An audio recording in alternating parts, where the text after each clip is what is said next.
उन माओं को सुना जो पैदल आ रही थी और उनसे पूछा गया कि आप कहां से आई हैं, तो उन्होंने जो बात कही कि हम अपनी बस लेके आए हैं, अपने पैसे से आए हैं, और अंत में उन्होंने ये कहा कि उनके पास चाय के पैसे भी अब नहीं बचे। इस प्यार का, इस कर्ज का आज मेरे पास कोई जवाब नहीं है, लेकिन अपनी बात को शुरू करते हुए सबसे पहले आपको ये कह रहा हूं, एक अवसर बनने दीजिए। आपके कच्चे घरों की, आपकी गरीबी, बेबसी, परेशानियों के, तकलीफों को संकल्प करके कहता हूं,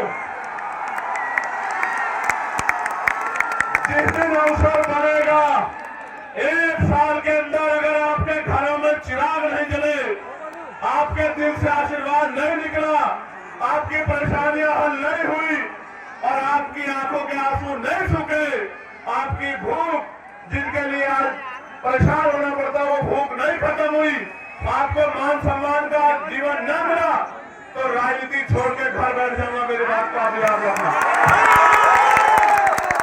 प्यारे साथियों, मैं अपनी बात की शुरुआत करता हूं और सबसे पहले मैं यहाँ के एडमिनिस्ट्रेशन और पुलिस के भाइयों का धन्यवाद करना चाहता हूं। धन्यवाद इसलिए करना चाहता हूं, उन्होंने ऐतिहासिक काम किया है, ऐतिहासिक काम। किसी विधायक की रैली होती है तो भी 8 दिन पहले परमिशन दी जाती है, लेकिन उन्होंने कल रात परमिशन देके जो उपकार हम पे किया है, मैं विश्वास से कहता हूं कि मैं इन अधिकारियों को कभी नहीं भूलूंगा। मेरी बात को आप याद रखना। आप जानिए, जिसके लिए सुबह उठने से लेकर शाम तक प्रदेश का कोई जिला, देश का कोई जिला ऐसा नहीं है जहां से वीडियो जारी करके, मैसेज भेज के ये नहीं कहा जाता कि हम इसको कल का सूरज नहीं देखने देंगे, उसके लिए कल रात को परमिशन आपने दी, मैं आपका आभारी। आपको क्या लगता है, कि इस तरह की चीजों से आप चंद्रशेखर आजाद के प्रति जो प्यार लोगों के दिल में उसको कम कर सकते हैं? नहीं, ये गलत फहमी है आपकी। आप अगर आज सुबह भी परमिशन देते और ये टेंट भी नहीं लगता, एक कुर्सी पे खड़े होकर भाषण देके अपने लोगों को कह के जाता कि याद रखना मेरी बात को। मैं किसी धन्ना सेठ का बेटा नहीं हूं, किसी व्यापारी का बेटा नहीं हूं, किसी नेता का बेटा नहीं हूं, एक प्राइमरी स्कूल के हेडमास्टर का बेटा हूं। संस्कार है मेरे अंदर, मैं गरीबों का दर्द जानता हूं और फिर कह रहा हूं, एक बार पैदा होता आदमी, एक बार मरता है। ना मैं दोबारा पैदा हो सकता हूं, ना मैं 2 बार मर सकता हूं। एक दिन मुझे भी जाना है, लेकिन अगर जब तक जीवन है मैं इनके हक अधिकारों के लिए लड़ता रहूंगा। इस बात को शासन, प्रशासन और सरकार भी याद रखे, मेरी बात को याद रखना। आप मेरी बात को सुनो, मेरा बस चले तो एक शब्द न कहूं और ऐसे ही चला जाऊं, लेकिन जब आया हूं तो अपनी बात कहना चाहता हूं, क्योंकि गर्मी इतनी है। मेरे ऊपर तो टेंट लगा है, लेकिन मेरी माए बहनें, मेरे भाई, मेरे बच्चे, मेरे छोटे नौजवान साथी, बड़े बुजुर्ग गर्मी में है, पसीना आ रहा है। मैं तो जानता हूं लोग पैसे पे नहीं जाते, खाने पे, मिठाई पे, शराब पे नहीं जाते, और आप अपने इस बेटे को इज्जत, प्यार, आशीर्वाद देने के लिए इस गर्मी में बैठे हो। नहीं है मेरे पास आज आपको देने के लिए बहुत कुछ नहीं है, लेकिन इस मंच से कह रहा हूं, मेरे खून का कतरा कतरा भी अगर आपके लिए बह जाएगा तो उफ नहीं कहूंगा। मेरी बात को आप याद रखना। प्यारे साथियों, मैं कुछ समय इस गर्मी का आपका लूंगा, क्योंकि बहुत महत्वपूर्ण बात आपसे करनी है और आपने भी अपना काम छोड़ा है। एक एक पैसा इकट्ठा करके आपने इस रैली को सफल बनाने का प्रयास किया। प्यारे साथियों, मैं अपनी बात को शुरू करते हुए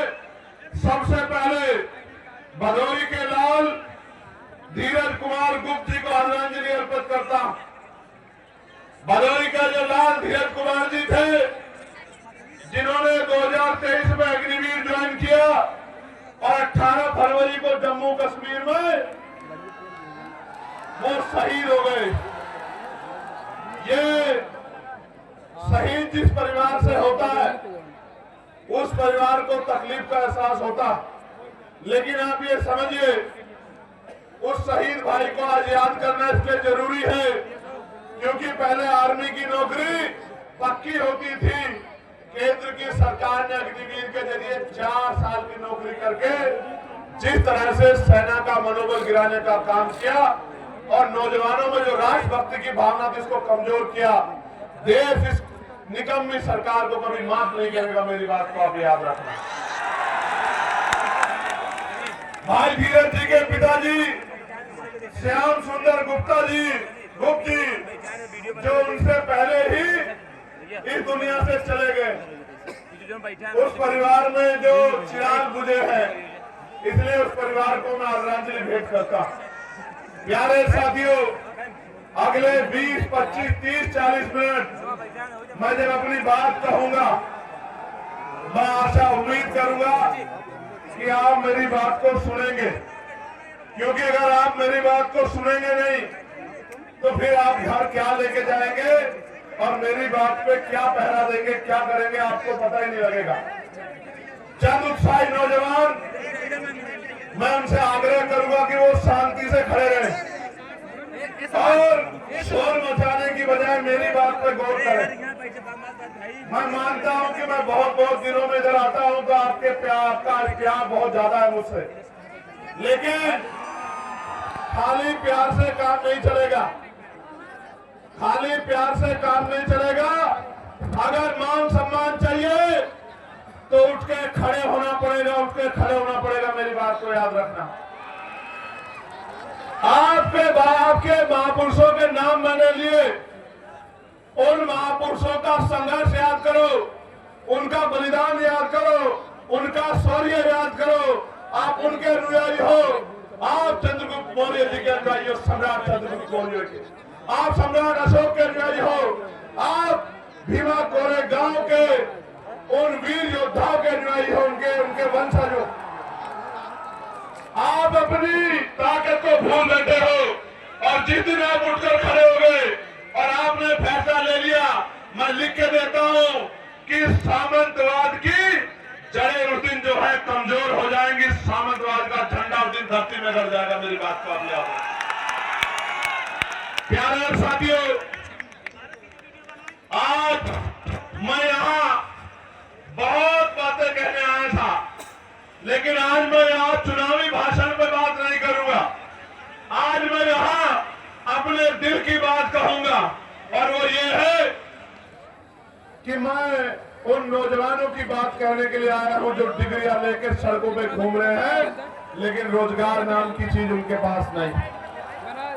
आज मैं उन माओ की, उन बड़े बुजुर्गों की, मेरे अभिभावकों की बात करूंगा जिन्होंने अपना खून, अपना पसीना, अपना पेट काट के अपने बच्चों की पढ़ाई में लगा दिया और वो बच्चे नौकरी के अभाव में बेबस घूम रहे हैं।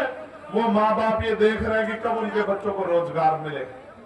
आज मैं उन किसानों की बात करूंगा जो किसान इस जोन में कभी बाढ़ से प्रभावित होते हैं, कभी सूखे से प्रभावित होते हैं, कभी खनन माफियाओं की चोट से प्रभावित होते हैं, कभी सरकार के जुर्म से प्रभावित होते हैं, कभी खाद समय पे नहीं मिलता, कभी डीएपी समय पे नहीं मिलता, कभी यूरिया समय पे नहीं मिलता, कभी उनकी फसल बर्बाद हो जाती है, उनको मुआवजा भी नहीं मिलता।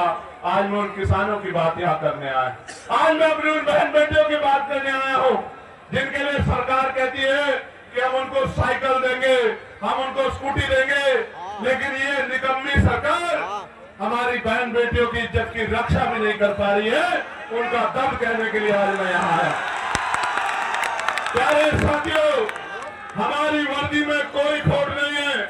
ये जो पुलिस के मेरे भाई हैं, मैं इनको सैल्यूट करता हूं, लेकिन आप नहीं जानते ये मजबूर हैं, क्योंकि पुलिस सरकार के अंदर में होती है। जो सरकार चाहती है वो पुलिस के भाइयों को मजबूरी में करना पड़ता है। अगर अनुशासन में काम करेंगे तो कार्रवाई होगी, ना चाहते हुए भी कई बार मजबूरी में ऐसे कदम उठाते हैं। इसका एक उदाहरण मैंने आपको बता दिया। कि रात लेट नाइट परमिशन दे रहे हैं, अगले दिन कार्यक्रम है, टेंट कैसे लगेगा, कार्यक्रम कैसे होगा। इससे एहसास होता है कि पुलिस कितनी मजबूर है। मैं आपको विश्वास दिलाता हूं और पुलिस के भाइयों से शुरुआत करूंगा। एक अवसर बनने दो आजाद समाज पार्टी काशीराम को 8 घंटे की ड्यूटी आपकी करके दिखाएंगे। मेरी बात को आप याद रखना। सप्ताह में 1 दिन छुट्टी दिला के रहेंगे, आपको याद रखना। प्यारे साथियों, वेतन विसंख्या दूर कराएंगे आपकी। आपका जो बैकलॉग है भर के, आपको जो 24 घंटे ड्यूटी का प्रेशर बना हुआ ये खत्म करेंगे और आपको बॉर्डर स्कीम खत्म करके अपने जिले के बराबर के जिले में जाने की आजादी देंगे। मेरी बात को आप याद रखना। आपसे शुरुआत करेंगे। प्यारे साथियों, अभी शिक्षा मित्रों को मैं बधाई देता हूं, लेकिन बधाई अधूरी है, क्योंकि मैं तो शिक्षा मित्रों का वेतन 25,000 से पार चाहता था, लेकिन हमारे अथक प्रयास के बाद सरकार ने लगभग 18,000 रुपए की घोषणा की है। प्यारे साथियों, अभी तो शिक्षा मित्रों की बात आगे बढ़ी है। अभी तो लड़ाई पीआरडी के जवानों की बाकी है, होमगार्ड भाइयों बहनों की बाकी है, भोजन माताओं की बाकी है, आशा आंगनबाड़ी बहनों की बाकी है, पंचायत सहायकों की बाकी है, रोजगार सेवकों की बाकी है। जब तक इनके मानदेय वेतन में वृद्धि नहीं होती और इनको कम से कम 20-20 हजार रुपए का रोजगार नहीं मिलता, तब तक हम लोग रुकने वाले नहीं, सरकार को मजबूर करके छोड़ेंगे। इस सरकार को मजबूर करके छोड़ेंगे कि जिनसे काम लेते हो उनको कम से कम इज्जत का वेतन देने का काम करो। सिर्फ यही लड़ाई खत्म नहीं होगी जब तक ग्रामीण क्षेत्रों में महिलाओं को सम्मान पूर्वक रोजगार नहीं मिलेगा, तब तक ये लड़ाई पूरी नहीं हो सकती। मेरी बात को आप याद रखना। और आज कह रहा हूं, 2 किलो राशन नहीं दूंगा, आटा चावल नहीं देंगे हम लोग, 2,000 रुपए नहीं देंगे, लेकिन आपके बच्चों को इतनी अच्छी शिक्षा देंगे और आपको रोजगार देंगे कि आप 20,000 रुपए घर पर रहकर कमाओगे। मेरी बात को आप याद रखें। आपके बच्चों को इतनी अच्छी शिक्षा देंगे कि वो अपने पैरों पर खड़ा होकर 50,000 रुपए का रोजगार करेगा और आपसे आंसू पूछने का काम करेगा। मेरी बात को आप याद रखें। प्यारे साथियों, उत्तर प्रदेश के हालात बदल रहे हैं, उत्तर प्रदेश के हालात बदल रहे हैं और एक तरफ तो नीले झंडे वाले बाबा साहब अम्बेडकर के अनुयायी, फूले साहू के अनुयायी घूम रहे हैं, दूसरी तरफ कुछ बहरूप